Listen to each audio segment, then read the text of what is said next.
تمكنت عناصر الشرطة بولاية أمن طنجة مساء أمس الأحد من توقيف قاصر يبلغ من العمر 13 سنة، وذلك للاشتباه في تورطه في قضية تتعلق بالتحرش الجنسي واستعمال العنف.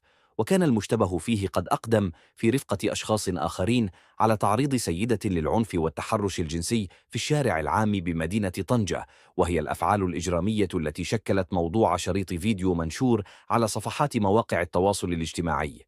وقد أسفرت الأبحاث والتحريات المنجزة في هذه القضية عن تحديد هوية المشتبه فيهم، وذلك قبل أن يتم توقيف واحد منهم مساء أمس الأحد. وقد تم إخضاع القاصر المشتبه فيه للبحث القضائي الذي يجري تحت إشراف النيابة العامة المختصة، وذلك للكشف عن جميع ظروف وملابسات هذه القضية، فيما لا زالت الأبحاث والتحريات جارية بغرض توقيف باقي المشاركين والمساهمين في ارتكاب هذه الأفعال الإجرامية.